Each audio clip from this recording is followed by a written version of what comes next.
Hey guys, welcome sa Janmim TV. Ngayong araw ay ituturo ko naman sa inyo kung paano malalaman kung ilan ang nakakonik sa inyong PLDT ProLink router. Ito ay para sa mga subscriber na mayroong ganitong brand ng router. Kaya simulan na natin guys, pero bago ang lahat, huwag niyong kalimutang mag-subscribe at mag-like at pindutin ang notification bell upang maging updated kayo sa susunod kong mga uploads na video.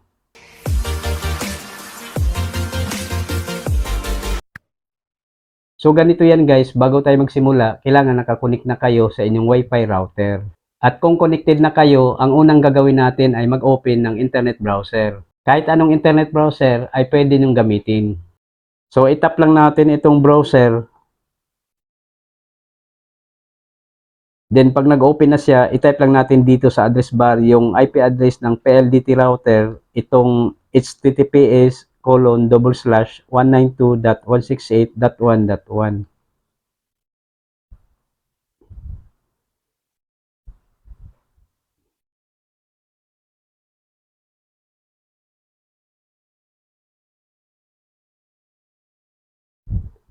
Then itap natin itong go.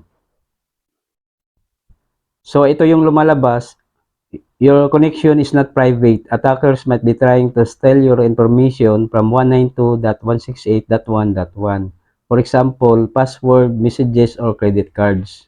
Pero okay lang yan guys at huwag kayong mag-alala dahil router lang ang bubuksan natin. Kaya itap lang natin itong advance na makikita natin dito sa baba. Then meron na namang warning dito. This server could not prove that it is 192.168.1.1. Its security certificate is not trusted by your device's operating system. This may be caused by a misconfiguration or an attacker intercepting your connection.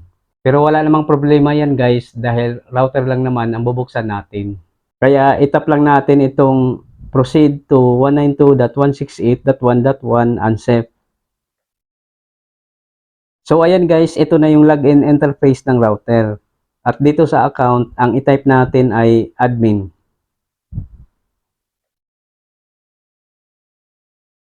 At sa password naman, i-type nyo lang kung ano man yung inyong sariling password. Dahil kung nakapagpalit na kayo ng password dati, ay hindi nagagana yung kanyang default password na 1234. So halimbawa sa akin, dahil nakapagpalit na ako ng password, ang itatype ko ay yung aking sariling password.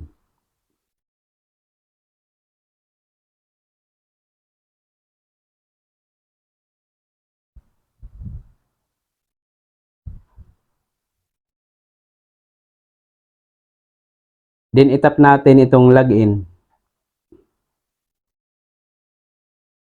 So ayan guys, ito na yung dashboard ng PLDT ProLink router.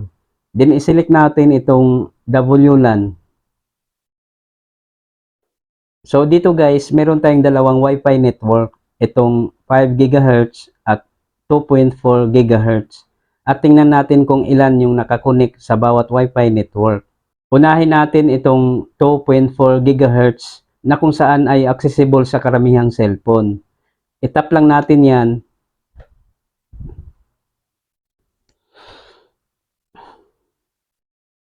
Then itap natin itong show active WLAN clients.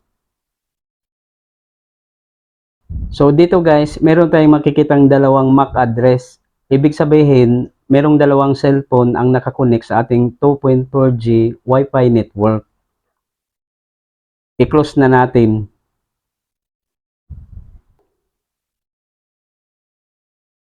Next naman ay tingnan natin kung ilan ang nakakonek dito sa 5 GHz. Itap lang natin yan.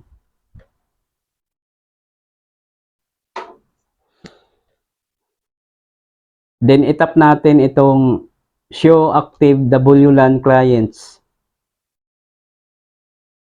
So dito guys, meron tayong makikitang isang MAC address. Ibig sabihin, merong isang cellphone ang nakakonek sa ating 5G Wi-Fi network. Siya nga pala guys, gusto ko lang ipaliwanag sa inyo na pwede lang kayo mag-connect dito sa 5G Wi-Fi network kung ang cellphone ninyo ay 5G capable. So hindi lahat na cellphone ay pwede mag-connect dito. So ayan guys, ganyan lang ang paraan para malaman ninyo kung ilan ang nakakonek sa inyong Wi-Fi router. Hanggang dito na lang muna at sana'y nakatulong sa inyo ang video na ito. Ako po si Rodolfo Membreve Jr. at huwag niyong kalimutang mag-subscribe at mag-like at pindutin ang notification bell upang maging updated kayo sa susunod kong mga uploads na video.